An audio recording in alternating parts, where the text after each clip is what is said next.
ನಮಸ್ಕಾರ. ನನ್ನ ಹೆಸರು ಉದಯ್ ಅಂತ. ನಾನು ಬೆಂಗಳೂರಿಂದ. ನನಗೆ ತುಂಬ ಗ್ಯಾಸ್ಟ್ರಿಕ್ ಸಮಸ್ಯೆ ಇತ್ತು, ತುಂಬ ವರ್ಷದಿಂದನೂ ಇತ್ತು.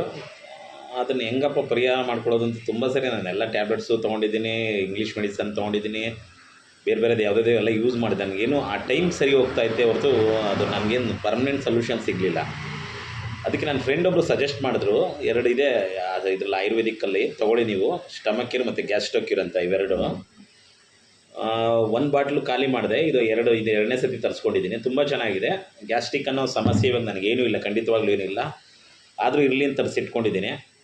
ಇದನ್ನು ಏನಿಲ್ಲ, 2 ಸತಿ ಯೂಸ್ ಬಂದರೆ 2 ಸರಿ ನೀವು ಅಂದರೆ 2 ಬಾಟ್ಲು ಇದನ್ನು ಯೂಸ್ ಮಾಡಿದ್ರೆ ಖಂಡಿತವಾಗ್ಲೂ ಗ್ಯಾಸ್ಟ್ರಿಕ್ ಅನ್ನೋ ಸಮಸ್ಯೆನೇ ಇರಲ್ಲ ನಿಮಗೆ.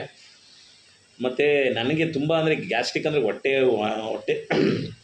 ಊದ್ಕೊಳ್ಳೋದು, ಎದೆ ಉರಿ ಬರೋದು, ಉಳಿ ತೇಗ್ ಬರೋದು, ಬೆನ್ನೋವು, ಸುಸ್ತಾಗೋದು ಮತ್ತು ಕಣ್ಣು ಮಂಜಾಗೋ ಥರ ತಲೆ ಸುತ್ತೋದು, ಇದೆಲ್ಲ ಇತ್ತು. ಇದು ತೊಗೊಂಡ್ಮೇಲೆ ನನಗಂತೂ ಸಂಪೂರ್ಣವಾಗಿ ಗುಣ ಆಗಿದೆ. ಸಂಪೂರ್ಣವಾಗಿ ಅಂದರೆ ಎಲ್ಲ ಫುಲ್ ನಾನು ಕ್ಲೀನ್ ಏನೂ ಇಲ್ಲ, ಇವಾಗ ಗ್ಯಾಸ್ಟ್ರಿಕ್ ಅನ್ನೋ ಸಮಸ್ಯೆನೇ ಇಲ್ಲ.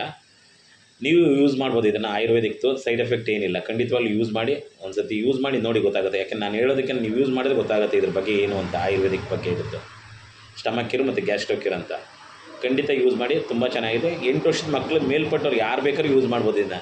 ಏನು ಈ ಥರ ಏಜ್ ಇದ್ದಲ್ಲ, 8 ವರ್ಷ ಮೇಲ್ಪಟ್ಟವ್ರಿಗೆ ಯಾರು ಬೇಕಾದ್ರೂ ಯೂಸ್ ಮಾಡ್ಬೋದು.